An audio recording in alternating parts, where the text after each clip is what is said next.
Hey everyone, Pastor George here, and we've had a crazy weekend, haven't we? Some stuff has been happening around the country, and I'm sure it's been hard for you to not notice what's happening, which is probably a good thing because we always need to be in tune with what is happening. You don't want to live so far from the world that you forget what's happening in it. And as to those particular things that are happening, that's something I'm going to comment down the line on Sunday a little bit about, just to give you a little bit of a preview about my sermon. I'll be talking about some of the things that have transpired in our country recently, but what I want to talk about as we lead up to that is justice and what we mean by justice and what the Bible has to say about justice. And each day this week, we are going to look at one text from the Bible that I think has to teach us something about justice, because that has been kind of a code word, not for these past few years with like the social justice movements and things like that, but also just this past weekend, right? Justice is a big topic in our culture, and I want to address what the Bible has to say about it.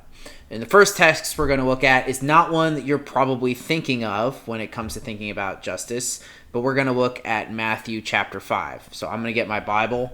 1 second. All right, so if you have your Bible in front of you, turn to Matthew chapter 5. If you don't know, Matthew's the first gospel in the New Testament, so it's easy to find. And if you go to Matthew 5, you might remember that I taught a sermon out of this specific passage quite some time ago on anger. So Matthew 5 is a very difficult part of the Bible, personally for me, because there's a lot of really difficult teachings in here. And we're going to talk about verses 21 through 26. Now, the reason we need to talk about anger is because our cry for justice, much of the times, whether against me or if it's for other people, always comes out of a place of anger, right? Even the Lord's justice comes out of a hatred of sin, right? So what we talk about when we talk about righteous justice is we talk about it as though it is, we have been wronged, right? We have been wronged and it needs to be set right. That's not necessarily the same thing as anger, but this passage needs to remind us of something very important. So I'm just going to read it real quick. I have the ESV, but whatever translation you have or you want to use, you can use. So Jesus says, you have heard that it was said of those of old, you shall not murder, and whoever murders will be liable to judgment. But I say to you that everyone who is angry with his brother will be liable to judgment. Whoever insults his brother will be liable to counsel, and whoever says, you fool, will be liable to the hell of fire. So if you are offering your gift at the altar, and there remember that your brother has something against you, leave your gift there before the altar and go. First be reconciled to your brother, and then come and offer your gift. Come to terms quickly with your accuser while you are going with him to court, lest your accuser hand you over to the judge, and the judge to the guard, and you be put in prison. Truly I say to you, you will never get out until you have paid the last penny. Now, the reason I think this is an important passage to discuss when we are talking about justice is because what this passage encourages us to do, especially the second half, is it encourages us to really think about what's getting us angry and upset.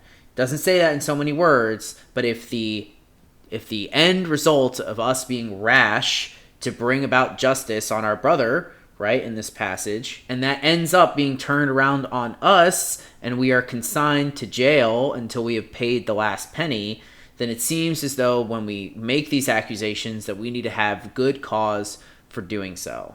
So we need to really check our hearts when we seek after justice and make sure that, are we doing this for other reasons? Are we doing this just because we want to? Is there an actual grievance in this situation?